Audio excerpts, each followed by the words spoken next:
오늘 하나님 말씀은 신약 성경 요한복음 제8장입니다. 요한복음 8장 34절부터 36절에 있는 말씀까지입니다. 제가 말씀 봉독해 드립니다. 예수께서 대답하시되 진실로 진실로 너희에게 이르노니 죄를 범하는 자마다 죄의 종이라. 종은 영원히 집에 거하지 못하되 아들은 영원히 거하나니 그러므로 아들이 너희를 자유롭게 하면 너희가 참으로 자유로우리라. 아멘. 사랑과 축복합니다. 예, 감사합니다. 오늘은 신약성경 요한복음 8장 34절부터 36절에 있는 말씀을 중심해서 자유의 기쁨이라는 제목으로 말씀을 선포하고자 합니다. 여러분, 내일은 우리 민족이 일본의 지배로부터 해방을 얻은 광복 77주년이 되는 8.15 해방 기념일입니다. 물론 우리의 모든 젊은 세대들은 8.15 해방의 감격을 직접 체험하지는 않았지만, 그러나 역사를 통하여 그때의 감격과 기쁨이 어떠했을 것이라고 하는 것은 어느 정도 짐작하고도 남이 있습니다. 특별히 우리나라는 1910년 8월 29일 한일 합방이 되므로 우리나라의 모든 주권을 일본에게 넘겨지게 되고, 그 이후 해방이 되던 1945년 8월 15일까지 정확히로는 만 34년 11개월 27일, 약 35년이라는 세월 동안 민족의 역사에 가장 고통스럽고 엄청난 비극의 삶을 우리의 선조들은 살아왔습니다. 그리고 일본은 우리나라를 해방시키고 나서 중국을 비롯해서 인도네시아, 그리고 싱가포르, 그리고 인도, 차이나 등 여러 나라들을 그들의 손아귀에 집어넣게 되었습니다. 그러면서 1941년에는 드디어 미국에까지 선전포고를 하면서 진주만, 즉 지금의 하와이를 공격해서 미국의 해군 함대를 초토화시켜버렸던 그런 역사가 있었습니다. 그리고 나서 1942년에는 네덜란드까지 항복을 받을 정도로 전 세계를 통치하고자 하는 일본 제국주의 야심을 품게 된 것입니다. 그렇지만 하나님께서는 고통 중에 있는 우리 민족을 사랑하셔서 1945년 8월 15일 일본의 패망과 함께 이제 우리에게는 다시금 주권을 얻는, 주권을 다시금 확보하게 되는 그런 해방의 기쁨을 갖게 하셨던 것입니다. 그렇지만 그러한 해방의 기쁨은 결코 자연스럽게 이루어진 일은 아니었습니다. 또한 독립운동가들의 독립운동 때문에 이루어진 것만도 역시 아닙니다. 물론 독립운동가들의 그분들의 희생, 역사가 높이 평가한 것은 분명한 사실입니다. 그렇지만 일제강점기 시대에 신사참배를 거부하면서 또한 민족의 자존심을 지키고자 하던 성도들의 간절한 그 기도의 결과 우리는 결코 무시할 수 없는 해방의 원인이 되었던 것입니다. 여러분, 실제로 일제강점기 시절 우리 국민 모두가 고통을 당했지만은 그래도 역시 가장 커다란 피해를 본 것은 바로 교회였던 사실입니다. 왜냐하면 그 당시에 많은 목회자들과 그리고 성도들이 신사참배를 거부했다고 하는 그 이유 때문에 교회가 폐쇄되고 또한 많은 순교자들이 생겨나게 되었던 것입니다. 그리고 때로는 수많은 성도들이 감옥에 갇히기도 했고요.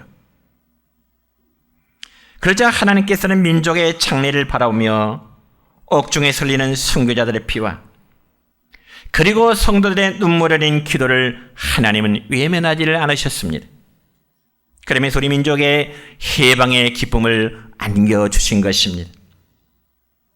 그러니 여러분, 자유라는 것이 얼마나 귀한 하나님의 축복인가를 우리보다 앞선 세대들, 그리고 지금을 살아가는 우리의 세대들, 우리는 인정할 수밖에 없습니다.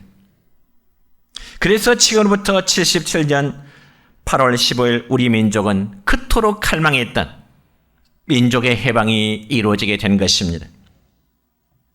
그러자 모든 국민들은 길거리로 뛰쳐나와 대한민국 만세를 부르면서 하나님이 주신 자유를 되찾게 되었습니다.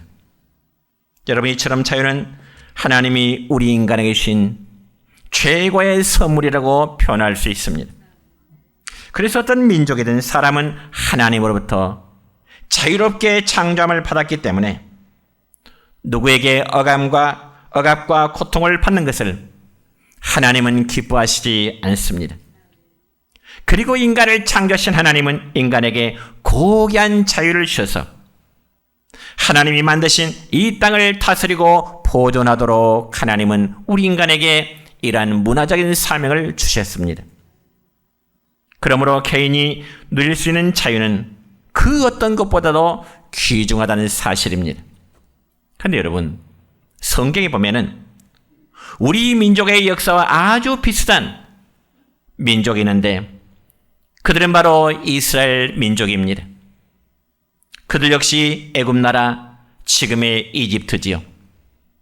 이스라엘은 이집트에서 무려 430년 동안 종된 노예의 삶을 살았습니다. 그러니까 우리 민족은 일본의 지배를 35년 동안 받고 살았지만은 이스라엘은 우리보다 무려 12배 더 되는 400년 이상 동안의 그 종된 생활을 살았다는 사실입니다.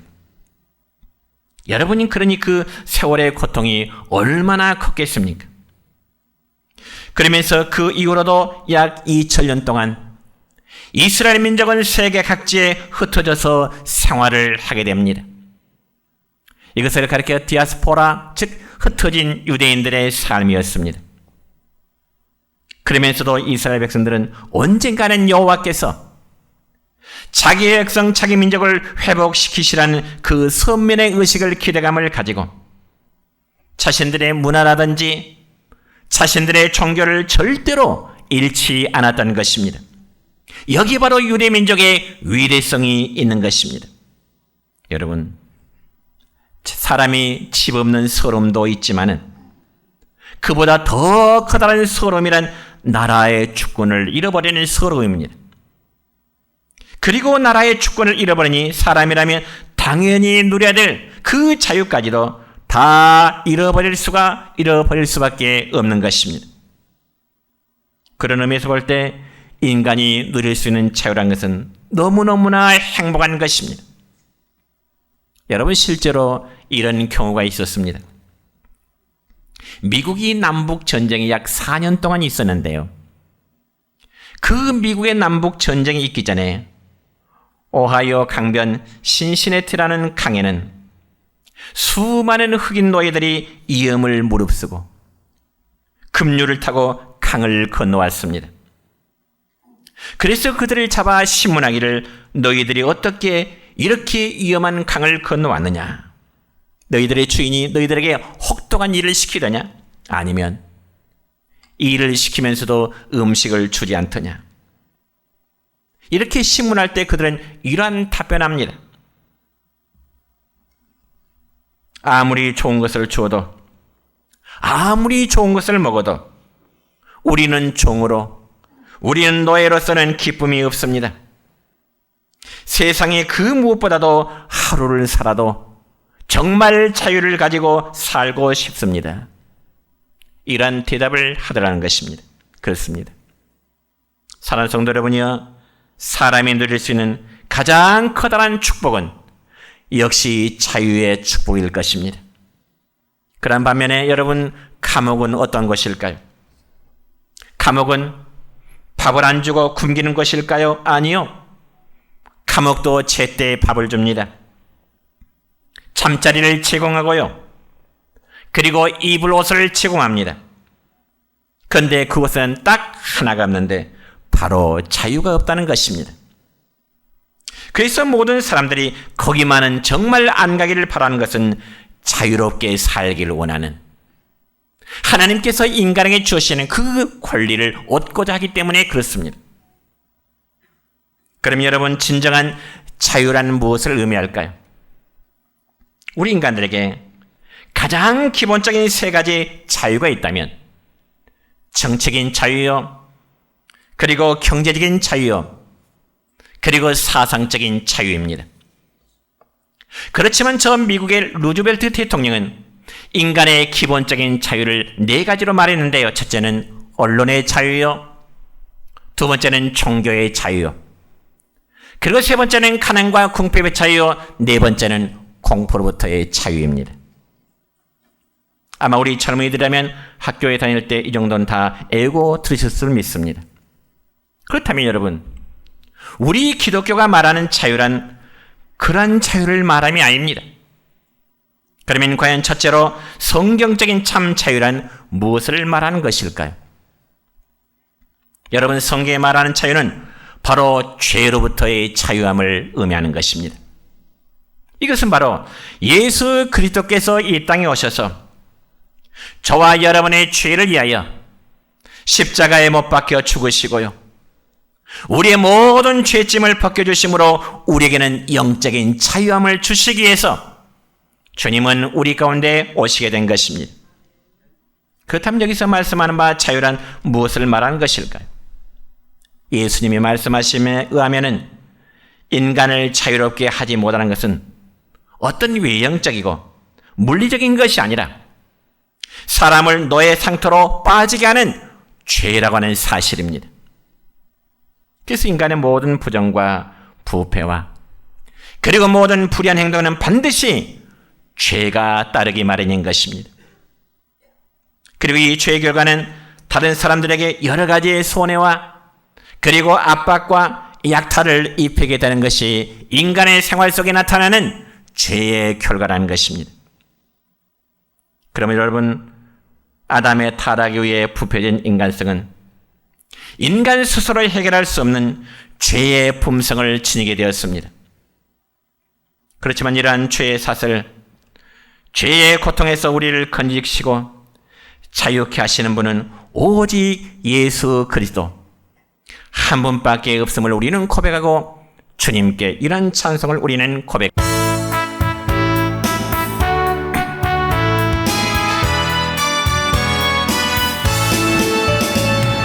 죄에서 자유를 얻게 함은 보혈의 능력, 주의 보혈, 시험을 이기고 승리하니 참 놀라운 능력이로다. 주의 보혈 능력이 있도다. 주의 피 믿으오. 주의 보혈 그 어린 양의 매우 귀중한 피로다. 그렇습니다.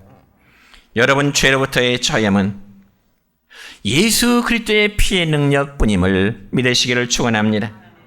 그래서 그의 피로 말미암지 않고는 절대로 죄인들에게 죄로부터의 자유함이란 있을 수가 없습니다. 그래서 구약의 백성들은 이러한 예수님의 피를 바라보고 대신 짐승을 잡아서 피 흘림의 제사를 하나님께 드리게 된 것입니다. 그러나 분명히 할 것이 있습니다. 사랑하는 성도 여러분이여, 짐승의 피는 결코 죄인을 자유롭게 할 수 없다는 사실입니다. 그러므로 하나님이 우리를 죄로부터 자유케 하시기 위해서 그 아들 예수님을 우리에게 보내심은 놀라운 하나님의 선물이라는 사실을 믿으시길 바랍니다. 그래서 우리가 잘 아는 말씀 가운데 요한복음 3장 16절 너무나 잘 아는 말씀입니다. 다 같이 시작. 하나님이 세상을 이처럼 사랑하사 독생자를 주셨으니 이는 그를 믿는 자마다 멸망하지 않고 영생을 얻게 하려 하심이라. 아멘. 그러니까 하나님이 세상을 사랑하심은 저와 여러분을 사랑하셨음을 믿으시길 바랍니다. 그리고 그 사랑의 실천은 죄인된 저와 여러분을 위하여 대신 죽어 주십니다.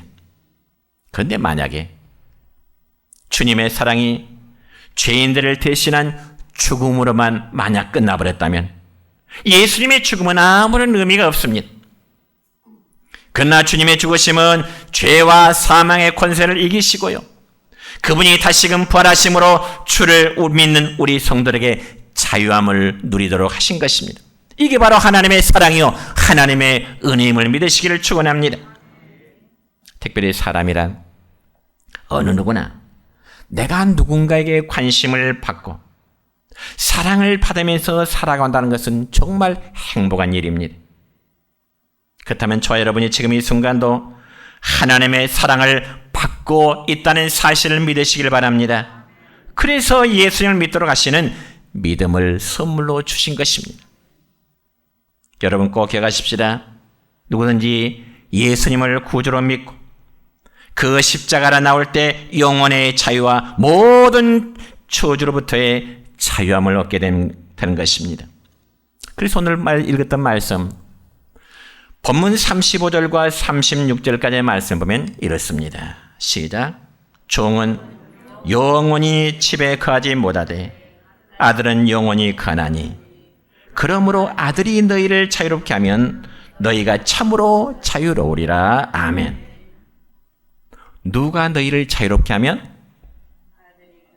누가 우리를 자유롭게 하면? 아들이. 그 아들은 누구를 말할까요? 예수 그리스도. 그렇습니다. 그러므로 이 말씀은 아들이신 예수님이 우리에게 자유함을 주셔야 우리가 영적인 삶의 참다운 자유를 누릴 수 있다는 말씀입니다. 그러므로 이 자유를 성도들은 누리면서 살아가시길 축원합니다. 특별히 77년 전인 내일, 일본이 패망함으로 우리 민족은 그리도 거대했던 삶의 자유를 되찾게 되었습니다. 그렇지만 여러분, 한반도 한민족이면서도 저 북한은 지금도 자유를 누리지 못하고 인권이 말살된 채 여전히 1인 독재 체제하에서 그들의 삶을 이어져오고 있습니다. 이처럼 세상적인 자유도 누리지 못하는 자가 있듯이 영적인 자유함도 누리지 못하면서 살아가는 자들이 많다는 사실입니다. 그래서 성경에 보면 하나님이 주신 자유, 그 아들을 통하여 죄로부터 자유함을 영영히 누리면서 다시는 죄의 종이 되지 말라고 성경은 우리에게 교훈하고 있습니다. 그러므로 주님께서 우리에게 메어진 죄의 멍에를 벗겨서 우리를 자유케 하셨는데, 여전히 과거처럼 죄와 짜가고 살아간다면 어쩌면 주님의 피 흘림의 사실을 우리는 욕되게 하는 행위가 되는 것입니다. 그러면 우리 모두가 죄의 종이 되지 않는 길이 과연 무엇일까? 그것은 여러분, 자유인의 훈련을 받아야 참다운 자유를 누릴 수 있는 것입니다. 물론 여러분이 생각할 때 자유인의 훈련이 무슨 필요가 있겠나 그렇게 반문하실 수 있을 것입니다. 그러나 여러분, 자유인에는 분명한 사명이 있습니다. 여러분, 하나님이 주신 자유를 어떻게 누리고 계십니까? 하나님이 주신 자유를 어떻게 사용하고 계십니까? 많은 사람들은 자유를 좋아하지만 자유인으로서의 삶을 제대로 살지 못하는 경우들이 있습니다. 여러분, 특별히 지금 우리나라에는 저 많은 탈북자들이 우리나라에 들어와 살지요. 그러면 과연 탈북자들이 몇 명쯤 될까? 인터넷을 검색해 보니까 약 3만 5천 명 정도, 작년 말 약 한 3만 5천 명 정도가 북한에서 남한으로 넘어왔어요. 그러면 그 많은 탈북자들이 그 북에서 남쪽으로 내려와 잘 살고 있느냐 하는 것인데, 답은 그렇지 않다는 겁니다. 어쩌면 소수의 사람들만 잘 적응하면서 잘 살아가고 있는 것이지, 어쩌면 많은 사람들이 후회를 하고 있다는 사실입니다. 그래서 탈북자들을 대상으로 설문조사를 했는데요, 약 58.4%가 그들은 여전히 자신을 북한 사람으로 생각하고 있다는 점입니다.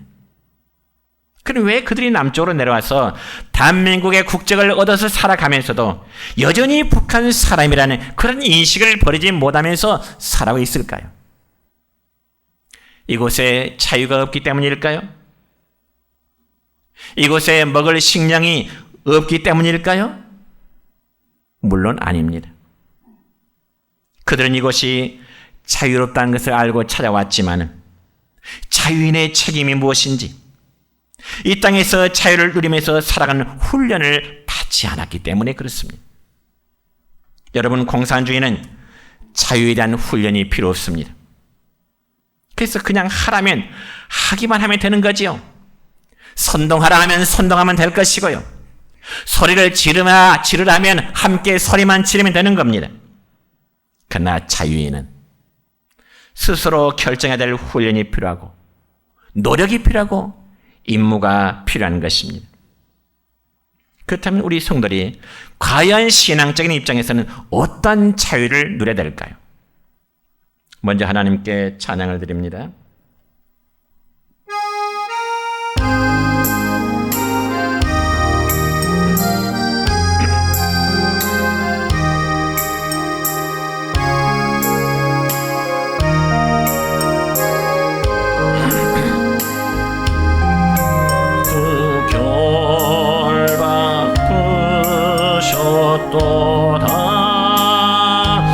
모든 결박 부서도다. 나의 결박 부서도다. 나는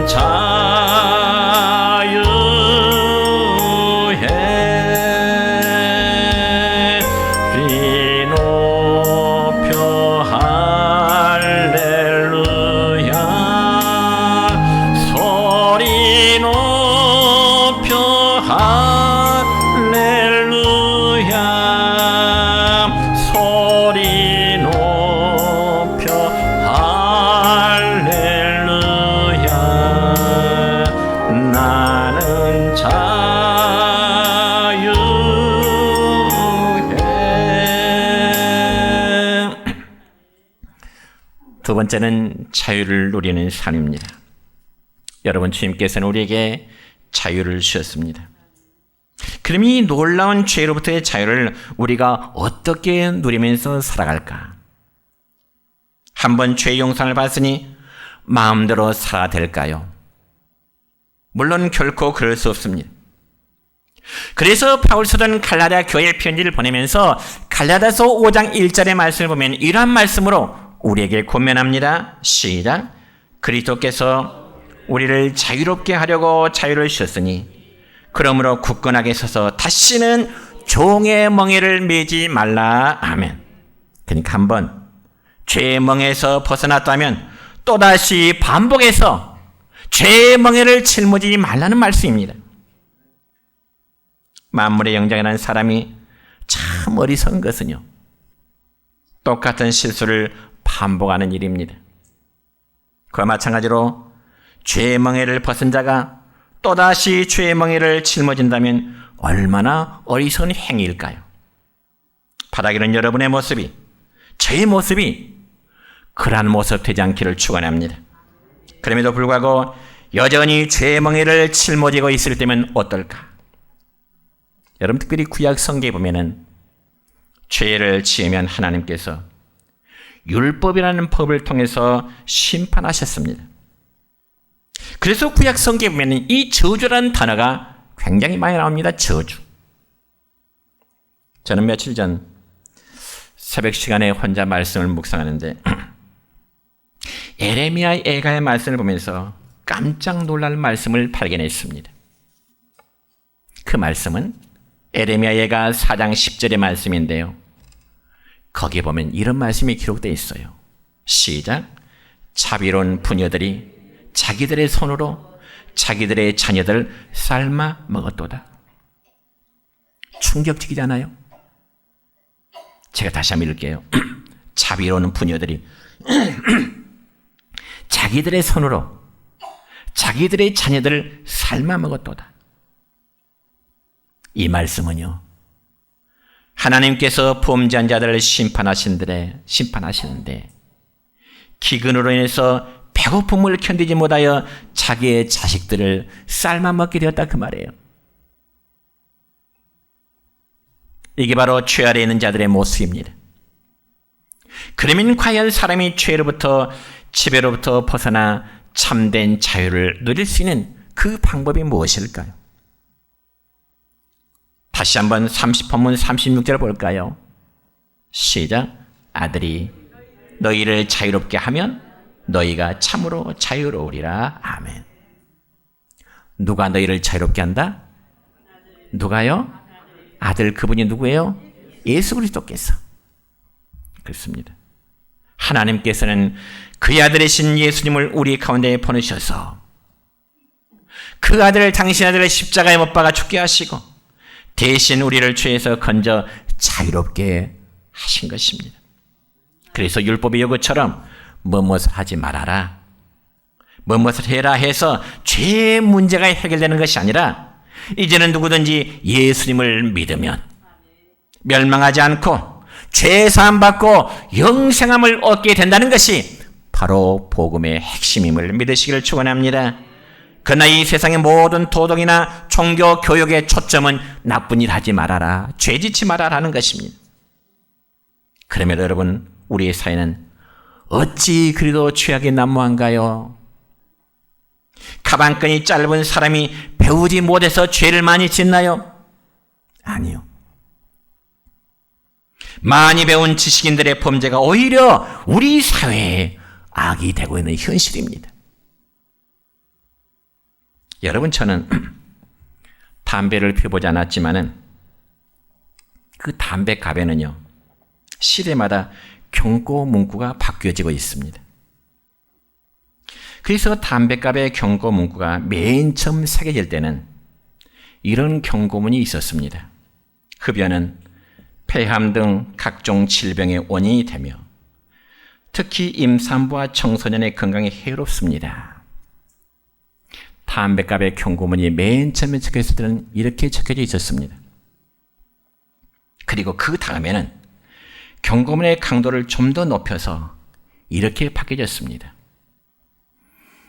말보로한 담배죠.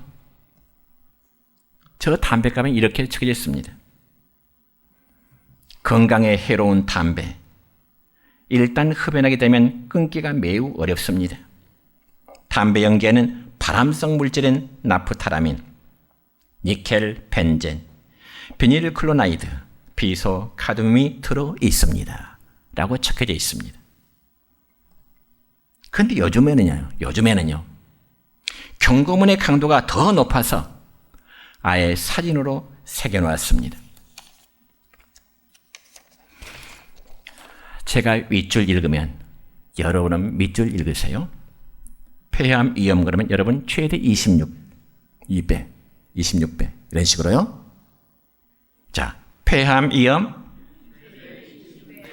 구강암 위험, 심장병 사망, 좀 더 크게 읽으세요. 뇌졸중 위험, 당신의 흡연, 흡연하면 기형아, 흡연하면 니코틴 중독. 여러분, 이런 경고문, 이런 경고의 사진을 보더라도 담배 연기에는 암을 일으킬 수 있는 여러 가지 성분이 들어있다고 하지 않습니까? 특별히 가정주부들이 시장에 가서 먹거리를 살 때요, 가능한 무농약, 그리고 국내산 먹거리를 선호하게 됩니다. 그렇죠? 그런데 담배는 담배를 만드는 공장에서 직접 담배갑에다가 이 담배를 피우는 사람은 암에 걸릴 가능성이 많습니다. 그리고 이 담배는 발암성 물질이 들어있습니다라고 똑똑히 적어놨잖아요. 누가요? 어디서요? 담배 공장에서. 아마 다른 사람이 담배 피우면 암에 걸릴 확률이 높습니다. 발암물질이 들어있습니다. 이런 말 하면 담배 피우지 말라고 거짓말 한다고 아마 그런 말 할 겁니다. 예를 들어 여러분 시장에 가서 어떤 물건을 사러 가는데 그 물건 앞에다가 이 상품에는 발암성 물질이 들어있습니다. 적혀 있다면 그 물건 누가 살까요? 살까요? 절대 안 사요. 어느 어리석은 사람이 발암성 물질이 있다는데 그 글씨를 보고 물건을 살 사람 누가 있겠어요? 그런데 담배는 아예 담배 공장에서 만들어질 때 경고문을 써놓았잖아요. 담배는 발암물질이 들어있다고요. 그래도 피운 거 보면 웬만한 강심장이 아니고서는 아마 못 피울 것 같아요. 네? 그 담배값 사진을 보고 웬만한 강심장이 아니고는 발암물질이 들어있다고 그 담배 공장에 써놨잖아요. 그걸 못 피워요. 이처럼 사람은 무엇을 하지 말라고 해서 안 하는 게 아닌 것 같아요. 그러므로 기독교는 하지 말라는 게 아니고 예수님을 믿으라고 말씀하십니다. 그러면 그 다음에 모든 문제는 하나님이 해결하시라고 말씀해요. 그래서 우리가 전도할 때도 꼭 기억하셔야 할 것은 교회에 오려면은 담배 피우면 안 됩니다. 술 마시면 안 됩니다. 담배 끊고 술 피워야 됩니다. 그러면은 절대로 전도의 효과가 나타나지 않아요. 왜냐하면 기독교는 인간적인 방법으로 내가 내 문제를 해결하는 것이 아니라 하나님이 우리의 문제를 해결해 주셔야 하기 때문에 그렇습니다. 여러분, 우리의 가정 불화도 마찬가지입니다. 가정 불화. 아마 우리 성도들 중에서 부부간에 한 번도 안 싸워보신 분 계시면 아마 전 천사라고 높이고 싶습니다. 저도 종종 잘 싸워요, 제 아내하고. 네. 여러분, 부부가 안 싸우려고 하면은 안 싸워지게 된가요? 네. 우리 싸우지 맙시다. 근데 안 싸워지게 된가요? 살다 보면. 네. 물론 부부간 우리 싸우지 말고 삽시다. 어느 정도 그럴 수 있겠죠. 그런데 어떤 목사님이요, 이런 말씀하신 거 들어본 적이 있습니다. 그 목사님의 사모님이 성격이 굉장히 다혈질이래요. 다혈질. 다혈질이란 말은 성질을 잘 낸다는 거죠. 성격상. 그래서 목사님의 조그만 말에도 사모님이 그냥 성질부터 내면서 부부싸움의 원인을 자꾸 제공한다는 거예요. 그래서 그 목사님이 생각하기를 어떻게 하면 정말 목회자의 가정에서 부부싸움 없이 살아볼까. 그렇게 기도하고 고민하는데 어느 날 문득 지혜가 생기더라는 거예요. 지혜가. 그리고 때를 기다려요. 드디어 사모님의 공격이 시작되더라는 겁니다. 그래서 목사님이 생각하기를 기회는 이때다 싶어서 사모님에게 이런 말합니다. 여보, 내가 당신과 싸워 이기기 위해서는 하나님의 절대 능력이 필요하니 내가 기도할 수 있는 시간, 기도 시간 10분을 좀 주시오. 그리고 당신도 내게 지기 싫다면 당신도 10분간 기도하세요. 그리고 나서 우리 한판 붙어봅시다. 그 싸움 누가 이겼을 것 같아요? 싸움이 될 것 같아요? 안 될 것 같아요? 참 하나님 지혜로운 지혜를 주신 것 같아요. 하나님이 해결해 주셨다는 고백을 들은 적이 있습니다. 그러면서 그 이후로 목사님의 가정에 참 싸움의 자유함을, 마음껏 싸운다는 자유함이 아니라 싸우지 않게 되는, 서로 절제하고 조심하는 그런 은혜를 체험했다, 그런 이야기합니다. 여러분, 마귀는 오늘 또 우리를 넘어뜨려 합니다. 온갖 욕으로 우리가 신앙인의 모습에서 넘어지도록 유도합니다. 그래서 우리 각자에게 성령 충만하지 아니하고, 은혜 충만하지 아니하고, 기도 충만하지 아니하고, 말씀으로 충만하지 않으면 우리는 언제라도 죄의 종이 될 수밖에 없는 연약성을 지니고 있습니다. 그리고 그리스도께서 주신 이 자유를 영원히 누리지 못하고 죄의 종이 될 수밖에 없는 겁니다. 사랑하는 성도 여러분이요, 우리는 하나님이 주신 신령한 영적 자유함을 누리시면서 살아가시기 바랍니다. 그럼에도 하나님이 우리에게 주신 자유함을 누리지 못하고 살아간다면 얼마나 바보스러운 믿음의 생활이 될 수밖에 없습니다. 꼭 기억하십시다. 하나님이 우리에게 주신 모든 것을 누릴 줄 알아야 됩니다. 그럼에도 여전히 죄의 지배 아래 그리고 종된 삶을 살아간다면 그는 참 믿음의 성도라고 말할 수 없을 것입니다. 이제 말씀했습니다. 성도들은 걱정, 근심과 염려와 불안의 삶의 멍에를 벗어버리고 예수 그리스도 안에서 참된 자유를 누리며 살아가는 우리 성도 여러분 되시기를 주님의 이름으로 축원합니다.